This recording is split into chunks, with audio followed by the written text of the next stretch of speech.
No podemos enseñar nada a nadie, tan solo podemos ayudar a que descubran por sí mismos. Galileo Galilei. Ingeniera Ana Palma Bellán, compañeros y compañeras, tengan muy buenos días. Nuestro grupo está conformado por Carcé Jacome David, Valencia Mejía Estrella, Fernanda Senyes Ámbar, Lord Bermello Johnny y quien les habla López Cedeño Lady.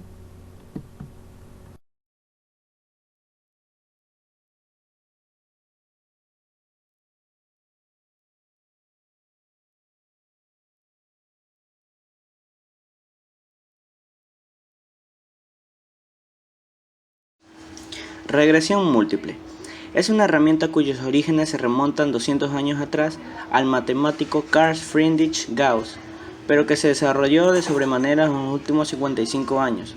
Este crecimiento se debió a las técnicas estadísticas modernas, a la creciente disponibilidad de datos decentes y por encima de todo el desarrollo de la computadora. ¿Qué es el análisis de regresión múltiple? El análisis de regresión múltiple se refiere a un método estadístico que permite examinar la relación entre dos o más variables. También nos permite entender la relación de las mismas. Implica una variable explicada, la variable dependiente, y variables adicionales, las variables independientes, que se estima producen o están asociadas con cambios de la variable dependiente.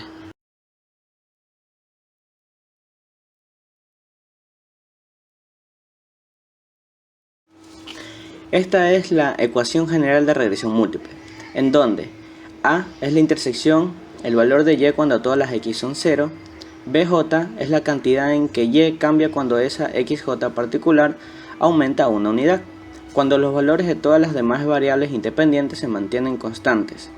El subíndice j es solo un identificador de cada variable independiente, no se emplea en los cálculos. Pues de manera general el subíndice es un número entero entre 1 y k, el cual es el número de variables independientes. Sin embargo, el subíndice también puede ser un identificador breve o abreviado. Por ejemplo, la DAC puede servir como un subíndice.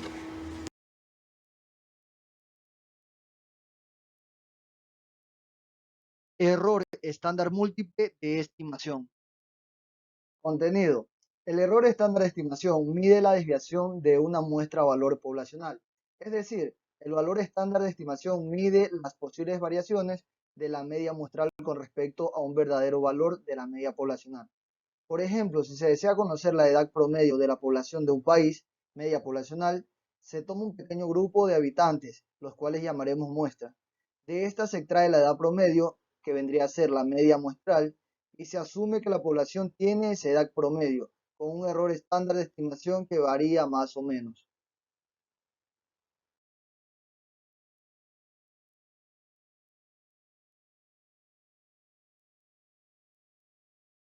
Hay que reseñar que es importante no confundir la desviación estándar con el error estándar y con el error estándar de estimación, porque la desviación estándar es una medida de la dispersión de datos, es decir, es una medida de la variabilidad de la población, y el error estándar es una medida de la variabilidad de la muestra calculada en base a la desviación estándar de la población, y el error estándar de estimación es una medida de error que se comete al tomar la media muestral como estimación de la media poblacional.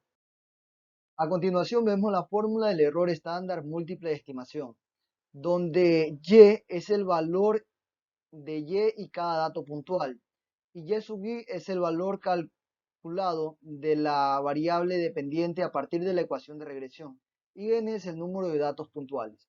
¿Cómo se calcula? El error estándar de estimación se puede calcular para todas las medidas que se obtienen de las muestras. Por ejemplo, error estándar de estimación de la media o error estándar de estimación de la desviación estándar. Y mide el error que se comete al estimar la verdadera medida poblacional a partir de su valor muestral. A partir del error estándar de estimación se construye el intervalo de confianza de la medida correspondiente. La estructura general de la fórmula para el error estándar de estimación es la siguiente. Error estándar de estimación igual a más menos coeficiente de confianza por error estándar.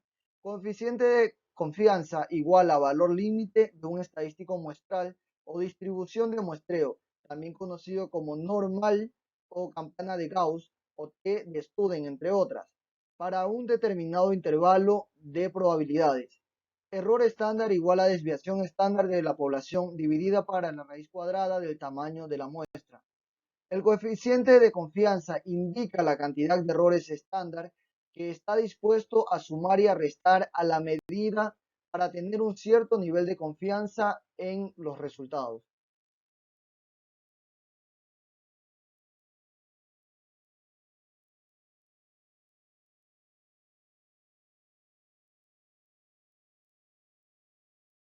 Ejemplo de cálculo.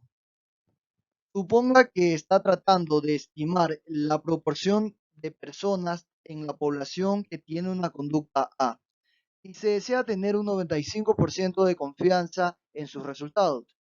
Se toma una muestra de n personas y se determina la proporción muestral P y su complemento Q.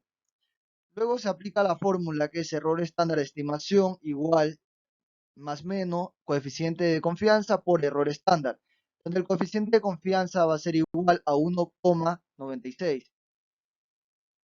El error estándar será igual a la raíz cuadrada de la razón entre el producto y la proporción muestral por su complemento y el tamaño de la muestra n. A partir del error estándar de estimación se establece el intervalo en el que se espera se encuentre la proporción poblacional o la proporción muestral entre otras muestras que se puedan formar en esa población, con un 95% de nivel de confianza, donde P será menor al error estándar de estimación, lo cual será menor que la proporción poblacional, que también será menor a la proporción muestral que está representada por P, más el error estándar de estimación. Para finalizar, veamos la realización de un ejercicio. El enunciado dice, suponga que está tratando de estimar la proporción de personas en la población que tienen preferencia por una fórmula láctea enriquecida y se desea tener un 95% de confianza en sus resultados. Se toma una muestra de 800 personas y se determina que 560 personas en la muestra tienen preferencia por la fórmula láctea enriquecida. Determina un intervalo en el cual se pueda esperar se encuentre la proporción poblacional y la proporción de otras muestras que se puedan tomar de la población con un 95% de confianza. Para el primer paso A, calculamos la proporción muestral P con su complemento Q. La proporción muestral, que es P de 560 personas, dividida para las 800 que fueron la muestra, da un total de 0,70. Y luego el complemento Q, que es 1, se le va a restar al 0,70, que es el resultado de la proporción muestral, y nos dará un resultado de 0,30. En el paso B, se conoce que la proporción se aproxima a una distribución normal a muestras del tamaño grande, mayores a 30.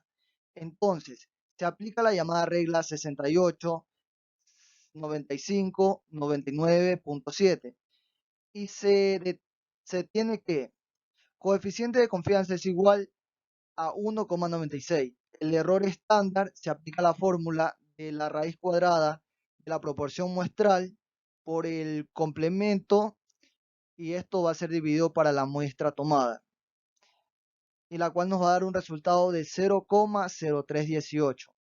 Para el literal C tenemos que a partir del error estándar de estimación se establece el intervalo en el que se espera se encuentre la proporción poblacional con un 95% de confianza, en el cual nos dará un 0,70 menos el 0,018 menor o igual que la proporción poblacional, será menor o igual a 0,70 más 0,0318. Esto será igual a 0,6682 menor o igual a la proporción poblacional, que será menor o igual a 0,7318. Se puede esperar que la proporción de muestra del 70% cambie hasta en 3,18 puntos porcentuales si toma una muestra diferente de 800 individuos, o que la proporción real de la población estará entre 70 menos 3,18, que dará un total de 66,82%, y 70 más 3,18 quedará un total de 73,18.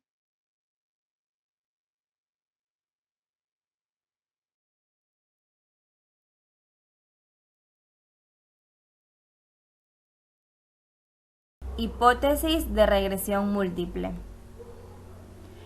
Si se acepta la hipótesis nula, el modelo no es explicativo, es decir, ninguna de las variables explicativas influye en la variable de la respuesta y. A cambio, si se rechaza la hipótesis nula, el modelo sí llega a ser explicativo, es decir, al menos una de las variables explicativas influye en la respuesta y.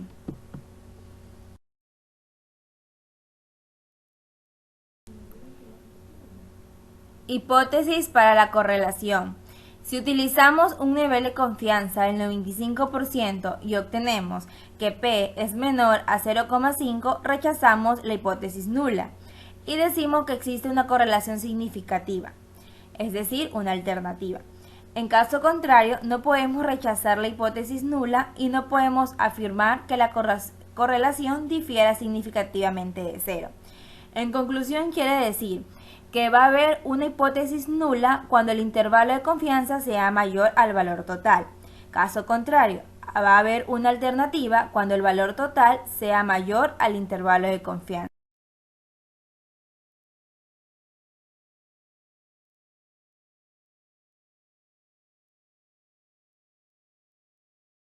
De la ecuación de la regresión múltiple. El primer paso fue expresar la relación en términos de una ecuación de regresión múltiple. El siguiente paso es utilizar esta información en una tabla ANOVA para evaluar con qué nivel de precisión se ajusta la ecuación. La tabla ANOVA se divide en dos componentes, que es la regresión y el error o residuo. Estos de aquí se identifican en la primera columna de la tabla ANOVA. En la columna de grados de libertad está compuesta por el número de grados de libertad, que es n-1, y lo que denominamos grados de libertad de regresión, que es k, por lo cual la fórmula para los grados de libertad en la regresión múltiple quedaría n menos k menos 1. El término SS está localizado a la mitad de la tabla ANOVA, y este se refiere a la suma de los cuadrados. Como hemos visto, la suma de los cuadrados total es la suma de los cuadrados de la regresión y la suma de los cuadrados del error o residuo. También se puede identificar como la sumatoria de y menos y media elevada al cuadrado. Otro término de las sumatorias al cuadrado es la suma de cuadrados de regresión, o que también se puede identificar como la sumatoria de y pronosticada menos y media al cuadrado. Y por último tenemos la suma de los cuadrados de error o residuo, que se puede también identificar como la sumatoria de y menos y pronosticada al cuadrado. En este modelo podemos ver los componentes de la tabla ANOVA. En la primera columna tenemos fuente, que son los nombres de los elementos que componen la tabla. Tenemos regresión, residuo o error y total. En la columna de GL, que es el grado de libertad, tenemos la K para el grado de libertad de la regresión, N menos K más 1, el grado de libertad para el residuo de error, y n-1, el grado de libertad, que es el total. Para la suma de cuadrados está la suma de cuadrados de regresión, suma de cuadrados de error, que es igual a la suma de cuadrados total. Y tenemos también la columna de las medias cuadradas. Las medias cuadradas de regresión es igual a la sumatoria de cuadrados de regresión sobre k, y las medias cuadradas de error es igual a la sumatoria de cuadrados de error sobre n menos k más 1. Y tenemos la columna del estadístico f, que es igual a las medias cuadradas de regresión sobre las medias cuadradas de error.